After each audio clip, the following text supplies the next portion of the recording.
Muy bien, feliz sábado una vez más para todos. Me alegra veros nuevamente.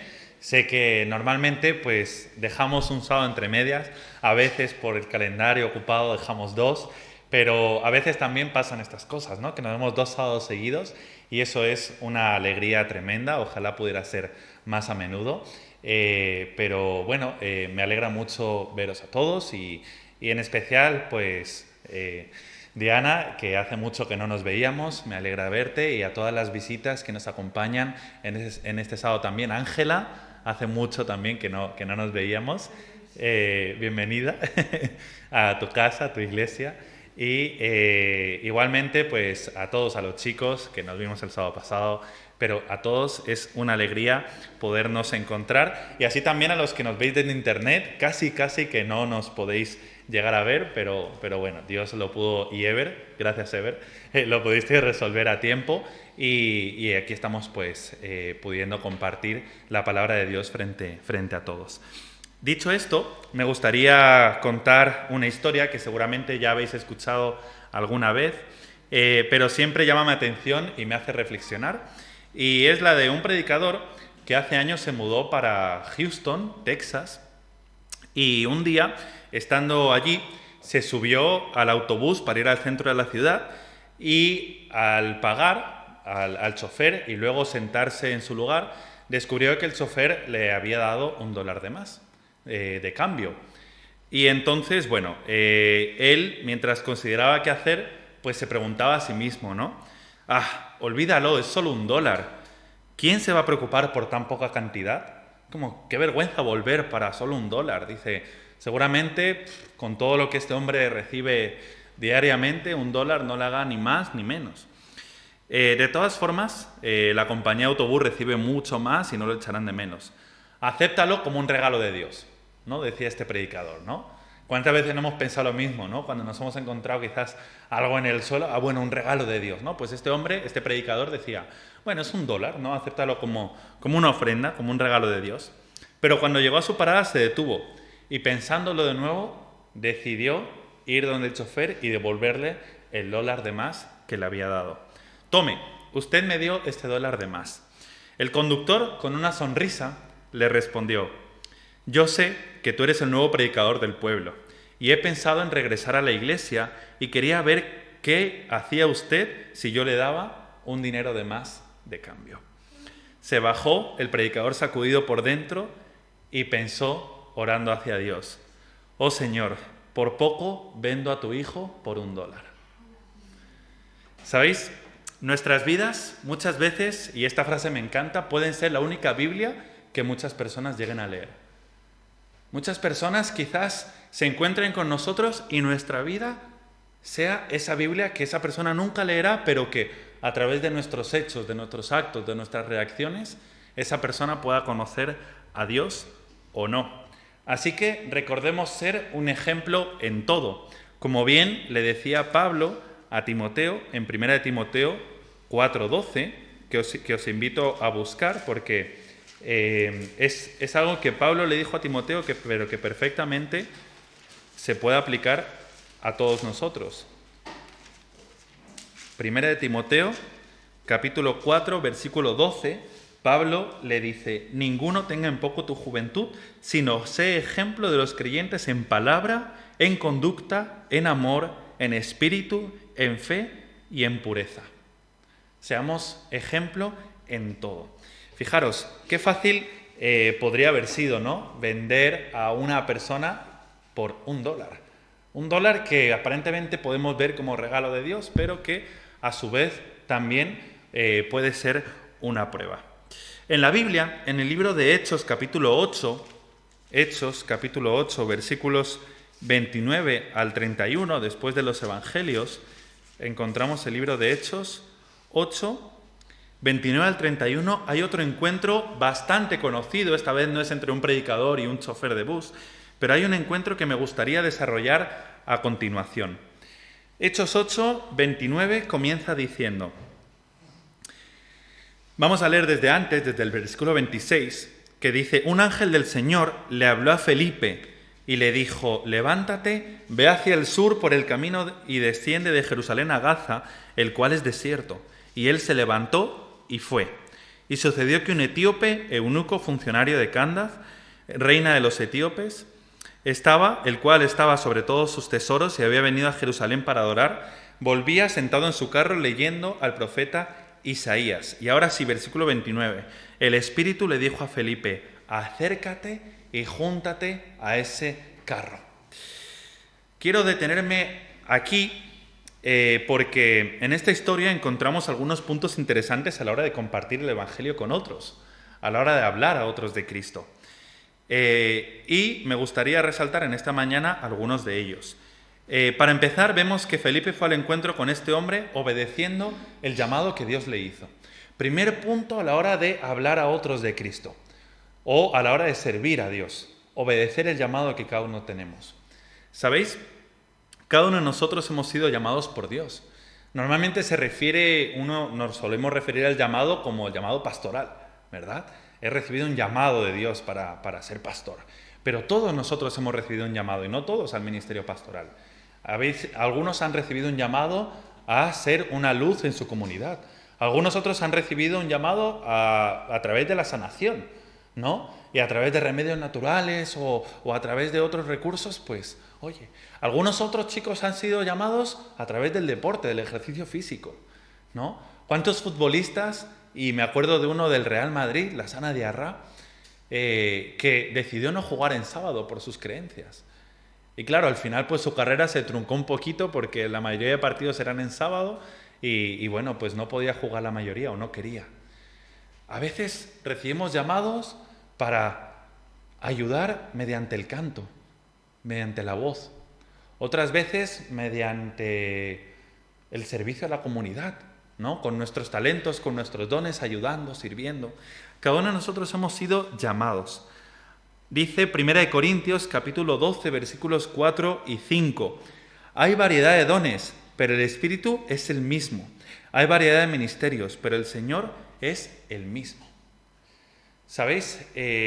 Durante mi adolescencia yo empecé a predicar no recuerdo si tenía 8, 10 o 12, ¿vale? Tengo una laguna mental entre los 8 y los 12, pero yo empecé a predicar muy jovencito.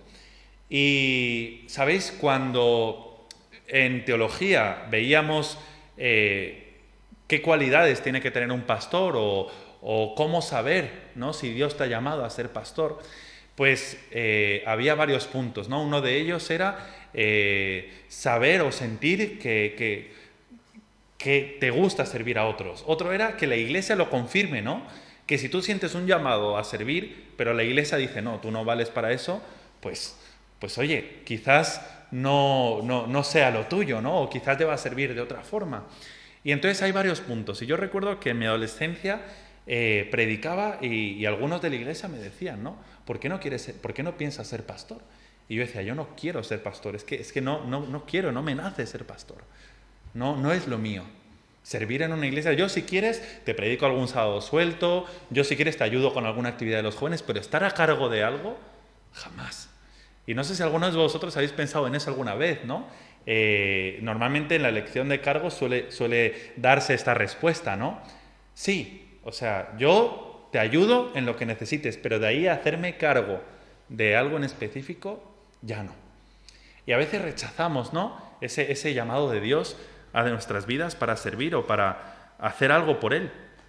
Y yo escuchaba, ¿no? Que el Señor me decía, duro te es dar coces contra el aguijón.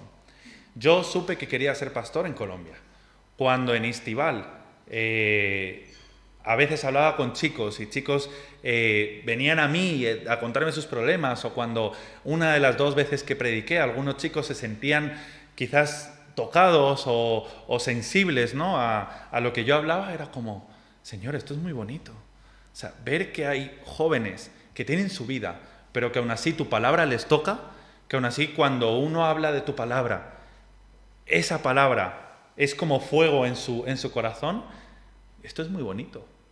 Yo quiero dedicar mi vida a que otros tengan esa sensación, a que otros te conozcan a ti, a que otros te vean a ti, a través de mis palabras, a través de mis hechos, que te vean a ti, que seas tú reflejado. Y esto, pues, es el propósito que yo mucho tiempo estuve negando, pero que Dios tenía para mi vida. Ahora bien, muchas veces pensamos que nosotros escogemos en qué servir a Dios, ¿no? Que hay mucho que hacer y nosotros decimos, como una ruleta, ¿no? Venga, ¿no? Y ahora me gustaría hacer esto y ahora esto otro. Y vamos picando de aquí y de allá. Pero Juan 15:16 nos desmonta toda esta teoría. En Juan 15:16 dice, no me escogieron ustedes a mí, no me escogisteis vosotros a mí, sino que yo los escogí a ustedes y los comisioné para que vayan y den fruto, un fruto que perdure. Así el Padre les dará todo lo que pidan en mi nombre. Fuimos escogidos por Dios para servir, llamados por Dios para servir. Y el título de este tema es la continuación del tema del sábado pasado, amar es servir. Porque no fuimos nosotros los que escogimos seguir al Señor. El Señor, en su inmenso amor, como veíamos con el pastor José Franco, ¿no? Que os manda muchos saludos y se acuerda con cariño de la iglesia de Huesca. El Señor te persigue, ¿no? Y te persigue hasta dejarte arrinconado. Siempre recordaré esa idea y con esta esquina, ¿no? de la iglesia. El Señor te persigue su amor, hasta que ya no hay más salida que obedecer y hacer caso a lo que el Señor nos manda. No porque nos arrincone y sea muy posesivo, es porque hemos intentado salir de tantas formas que al final todo nos lleva a Dios y que no hay otra salida que no sea Dios. El segundo punto, el primero es obedecer al llamado como lo hizo Felipe, ¿no? El Espíritu le habló y le dijo, ve y habla con este hombre, ve y habla con él. Y él no dijo, pero déjale, que está ahí tranquilo, leyendo, ¿no? Está ahí, ¿cómo le voy a incomodar? Recuerdo que a mí siempre me ha dado mucha vergüenza hablar con gente nueva, ¿no? Y para mí eso es algo difícil, entablar una conversación con alguien con quien no tengo confianza. Y recuerdo que estando en un aeropuerto, yo tenía que hacer un viaje muy largo desde Latinoamérica aquí a España, que son 11 horas. Y claro, yo esperaba que el asiento de al lado mío estuviera vacío, porque en 11 horas es muy largo el trayecto y sí o sí vas a tener que entablar alguna conversación con la persona, a no ser que la persona al lado se encierre en su mundo, ¿no? Pero yo en mi mente estaba así, ¿no? Señor, que no se siente nada de mi lado, no quiero, es muy incómodo tener que empezar a hablar con una persona y pasar 11 horas a su lado, ¿no? Y a veces le pedía esto a Dios y digo, encima sabiendo que mi responsabilidad como cristiano es demostrar que soy cristiano, ¿no? Y meterle un poco de la palabra de Dios, porque si no es una oportunidad perdida. Y recuerdo que nada más sentarme, pasaron menos de un minuto y se sentó una persona a mi lado, ¿no? Y una persona que no solo es el típico que se siente y ya, sino que se sienta, te habla, te dice, te empieza a hablar, y yo no. Yo, primero, no quería que se sentara nadie y encima se sienta una persona que me busca conversación. Entonces, claro, mi responsabilidad como hijo de Dios, como cristiano, como teólogo, como todo, era empezar a hablarle de mis creencias, ¿no? Y sin saber cómo, empezó a salir el tema, empezamos a hablar de Dios, le dije que era adventista, la persona conocía a los adventistas y por ahí se fue el tema, ¿no? Pasó lo mismo en un BlaBlaCar, ¿no? 3 horas y media de Valencia a Madrid, yo esperando que sentarme y encerrarme con mis cascos, pero todos eran súper habladores. Entonces, en cuanto yo tuve que decir mi profesión, que era ministro de culto, pastor, cura, 1000 formas para que me entiendan, pues todo el tema se focalizó en la religión. Y tuve que dar una explicación de prácticamente 2 horas, llegué con la boca seca y no deseando hablar en toda la semana, porque fueron prácticamente 3 horas o 2 horas y media de defender mi fe, ¿no? Y de defender en lo que creo. Y es bonito, luego terminas a gusto, pero hay que hacer caso a ese llamado, ¿no? No rehuir el llamado de Dios para nuestra vida. Segundo punto, ser observadores y estar siempre preparados. Fijaros, acudiendo Felipe, versículo, volvemos a Hechos, capítulo 8, nunca apartéis el dedo de este pasaje. Hechos, capítulo 8, versículos 27 en adelante, dice el versículo 30. Acudiendo Felipe, lo oyó que leía el profeta Isaías y le dijo, ¿entiendes lo que lees? Y él le dijo, ¿cómo podré si nadie me enseña o si no hay quien me enseñe? Y rogó a Felipe que subiera y se sentara con él. Y el pasaje que leía en la Escritura era este: como oveja a la muerte fue llevado, y como cordero mudo delante de él que lo trasquila, no abrió su boca. En su humillación no se le hizo justicia, mas su generación, ¿quién la contará? Porque fue quitada de la vida de la tierra. Y entonces, respondiendo el eunuco, le dijo a Felipe: te ruego que me digas, ¿de quién dice el profeta esto, sino de sí mismo? Y aquí viene el versículo clave. Entonces Felipe, abriendo su boca y comenzando desde esta Escritura, le anunció el Evangelio de Jesús. Comenzando desde el principio, le empezó a hablar todo de Jesús. ¿Quién de nosotros aquí estaría preparado para hacer una cronología desde Génesis hasta Habacuc, todo el Nuevo Testamento, hasta Malaquías, todo el Nuevo Testamento, de la persona de Jesús? ¿Quién podría explicar aquí a alguien que llegara la persona de Jesús en cada libro del Antiguo Testamento? No es fácil, ¿verdad? Ni yo creo que me sentiría preparado para hacer eso. Pero tenemos que estar siempre preparados, ser observadores de la necesidad de las personas e ir a ellas. Y estar preparados para explicarles esta verdad. ¿Sabéis? Hay un concepto que es de iglesia burbuja, ¿no? ¿Cuál es la iglesia burbuja? La iglesia burbuja es aquella que se encierra en sí misma. Es aquella iglesia que hace actividades solo para sí misma, que hace cosas solo para enriquecerse a sí misma, que es como una burbuja en medio de todo una ciudad, de un pueblo, de un lugar, ¿no? Es una iglesia que solo se alimenta a sí misma, que no intenta alimentar a la comunidad, a la sociedad, sino que solo busca, pues, alimentar su espiritualidad. Pero ¿qué hay del mundo? ¿Qué hay de observar las necesidades del vecindario, del trabajo, de la gente? Algo tan sencillo como ayudar en un supermercado a alguien con la bolsa de la compra, o ceder el asiento en el transporte público, puede desencadenar en una amistad. Y muchos de aquí invitáis a gente de vuestro trabajo a venir a la iglesia, invitáis a gente que conocéis fuera, y eso es hermoso porque ahí se rompe la burbuja, ahí hay un agujero en la burbuja y entonces la gente aprovecha a venir por ese agujero. Pero qué difícil a veces es invitar a alguien a algo que ni nosotros mismos creemos en ello, ¿verdad? Que ni nosotros mismos nos sentimos a gusto en ello. Por eso es importante crear comunidad, crear iglesia. Felipe le dijo: ¿entiendes lo que lees?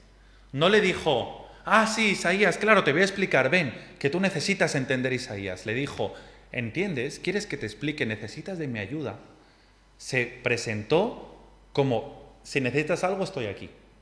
No dijo: tengo algo para ti que tú no tienes ni idea, que ven, cómete el Evangelio, ¿no? Y se lo metió por activa o por pasiva. Simplemente le dijo: ¿necesitas ayuda con algo? En otras palabras, si quieres que te explique, estoy aquí, ¿eh? Si entiendes lo que lees, no te preocupes, pero si no, te ayudo. Y eso es lo que debemos hacer como cristianos, como iglesia, darnos para la comunidad.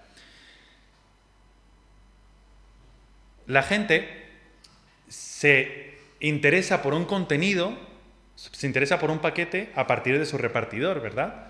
Es decir, si tú estás esperando un paquete en casa, primero ves qué empresa te lo va a entregar.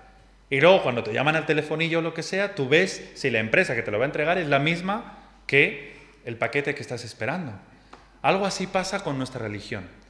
La gente primero lo que ve es al repartidor. Primero ve quién es quien le va a entregar el Evangelio. Ok, Leana. ¿Cómo es Leana? ¿Cómo es su vida? Ok, su vida es esta, pero me está hablando de esto otro. Aarón. Viene, me predica de esto, pero luego su vida no concuerda. Entonces, como que no hay relación entre el paquete, entre lo que me viene a entregar y el repartidor. Y nosotros tenemos que ser consecuentes con aquello que vivimos y con lo que compartimos con otros. Vamos un poco más deprisa. Tercer punto. Primero, recordar, obedecer el llamado de Dios. Dios nos manda a ir, hay que hacer caso e ir. Dios nos manda a servir, hay que hacer caso a servir. Dios nos manda a amar, hay que hacer caso a amar. Porque ahí es cuando vemos los verdaderos milagros. Segundo punto era ser observadores y estar siempre preparados. Tercer punto, tiempo y esfuerzo en una sola persona. No había nadie más en el camino y Felipe llega donde el etíope y le dice: ven que te explico. Felipe no necesitaba que hubiera ahí mucha más gente. Felipe no le dijo: esperamos al lugar y allí voy a hacer un sermón, que escuchen muchos más, porque predicar solo a uno, qué pérdida de tiempo. Estar solo con uno es muy poco, mejor llegar a 10 que a uno. Pero a veces ese uno necesita mucho más que esos 10. O ese uno va a responder mucho mejor que los otros 10. El hecho de que este eunuco estaba leyendo el libro de Isaías le da a Felipe una oportunidad creada por el Espíritu, pero Felipe no se impone. Le hace una pregunta esperando ver si el eunuco necesitaba ayuda. ¿Sabéis? Una definición de marketing, cuando hablamos de las empresas y del marketing que hacen para vender sus productos, una definición es satisfacer las necesidades de las personas de la mejor manera posible. Si eso no lo hace una iglesia, ¿para qué está la iglesia? Si el marketing lo que busca es satisfacer una necesidad, que luego que te la cree, aunque no la tengas, es otra cosa. Pero si la gente necesita algo y si la iglesia no está para satisfacer esa necesidad, ¿para qué estamos? Si no es para satisfacer la sed que el mundo tiene de Cristo. A veces necesitamos invertir tiempo y esfuerzo, aunque sea en una sola persona. Vamos con el antepenúltimo punto. Un trabajo completo. Felipe se convirtió en el invitado en lugar de un intruso no deseado. Ahora el etíope le dice, claro que sí, explícame. El eunuco le invita a Felipe a que le explique. No es Felipe quien dice, te voy a explicar, es, por favor, ¿me puedes explicar? Y es lo que deberíamos buscar. Que la gente diga, ¿me puedes hablar de tu Dios? ¿Por qué eres así? ¿Me puedes hablar de ese Dios en quien tú crees? Felipe le explicó con calma todo lo que no entendía y aquí entra Romanos 10:17 que dice, la fe es por el oír y el oír por la palabra de Dios. Él escuchó de la palabra de Dios y entonces tuvo fe en ese Dios que Felipe le había explicado. ¿Sabéis? A veces la gente solo empieza a creer solo por escucharnos a nosotros hablar. La fe es por el oír. Cuando nosotros simplemente abrimos este libro tan maravilloso, y no es algo místico, que de repente uno lo abra en el trabajo, lea un versículo y ya la gente diga, uy, yo quiero creer a ese Dios, ¿no? Pero cuando empiezan a oírte, que eso es algo de tu día a día, cuando empiezan a verte vivir esa palabra, es cuando la gente empieza a tener fe en ese Dios en quien tú crees. Penúltimo punto.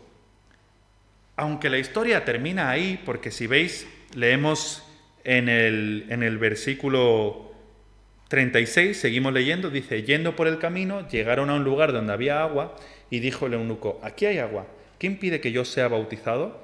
Y Felipe dijo, si crees de todo corazón, bien puedes. Y él respondiendo dijo, creo que Jesús es el Hijo de Dios. Mandó a parar el carro y descendieron ambos al agua, Felipe y el eunuco, y lo bautizó. Y cuando subieron del agua, el Espíritu arrebató a Felipe y el eunuco no lo vio más, y siguió gozoso su camino.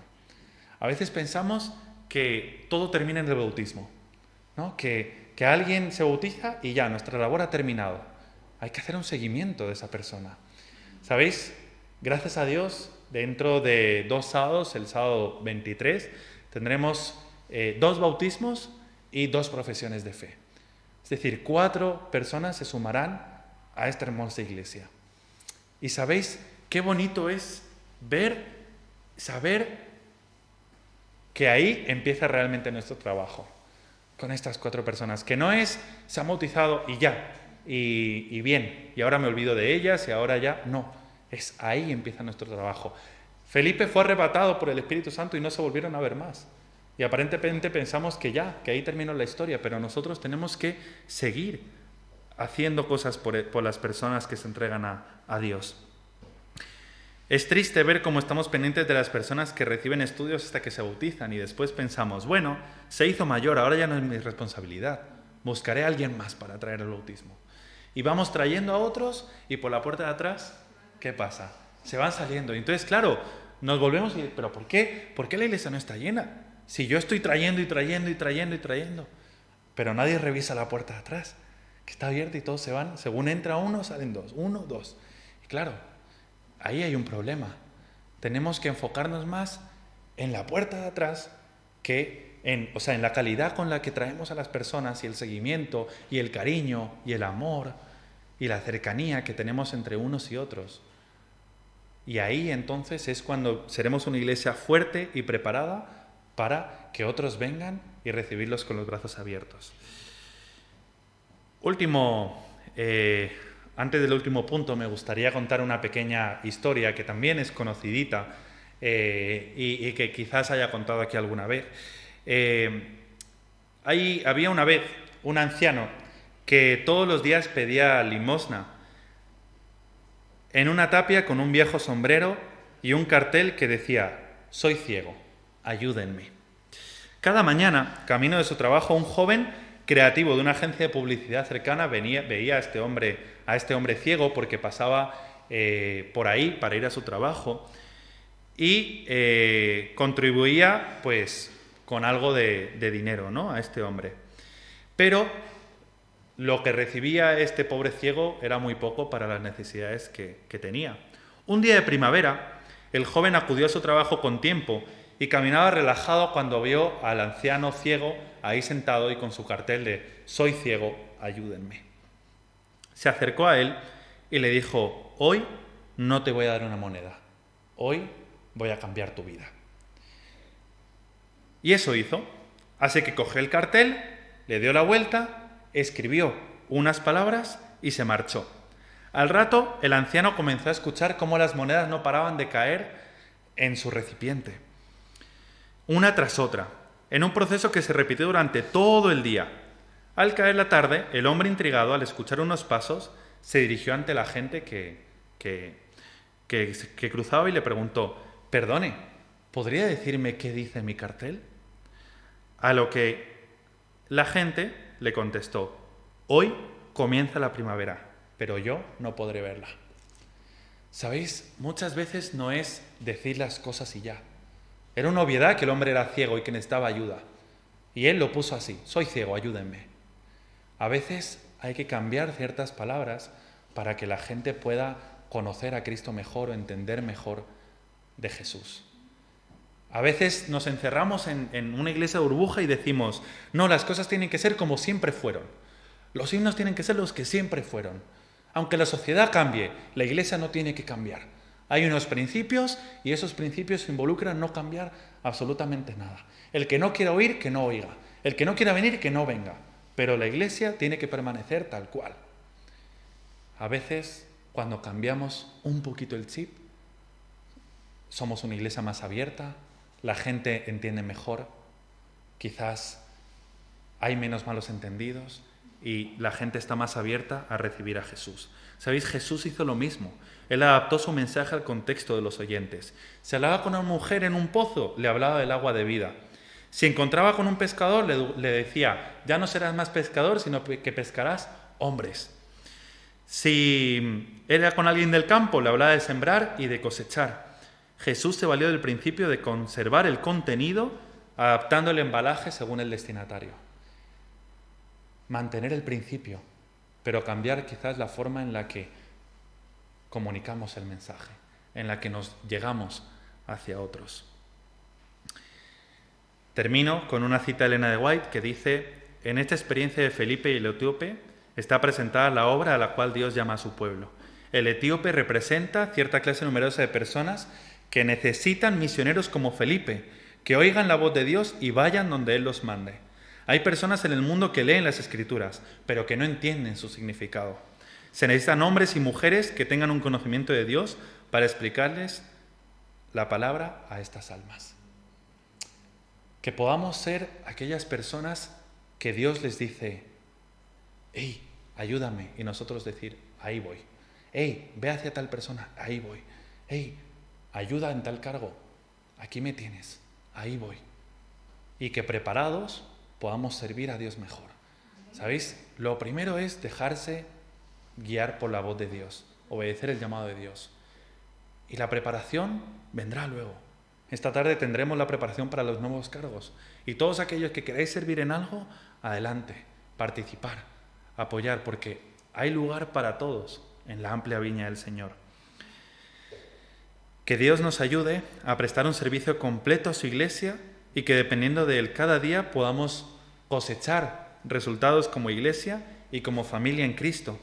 Que podamos ser la iglesia de Hechos 2:47. Fijaros, en Hechos 2:47 dice: alabando a Dios y hallando el favor con todo el pueblo. Y el Señor añadía cada día al número de ellos los que iban siendo salvos. Que podamos ser esa iglesia, que encuentre el favor de Dios y que cada día se vayan añadiendo a esta iglesia más personas que sean salvas. No me cabe la menor duda de que vamos por ese camino y que muy pronto, cuando nos toque rendir cuentas por nuestros talentos, entreguemos al Señor orgullosos lo que nos ha dado, pero duplicado. Que podamos decir: Señor, me diste 2 talentos, me diste 3 talentos, me diste apenas 1 talento. Señor, solo descubrí medio talento, ni siquiera soy bueno en una cosa totalmente, pero aquí está. Te lo he duplicado, te lo he mejorado, lo he puesto a tus manos, a tu servicio. Y he podido compartir con otras personas aquello que tú pusiste en mis manos y bajo mi responsabilidad. Así que el Señor nos ayude y que podamos, puestos en su mano y dejados guiar por el Espíritu, servirle y obedecerle en todo lo que Él nos mande.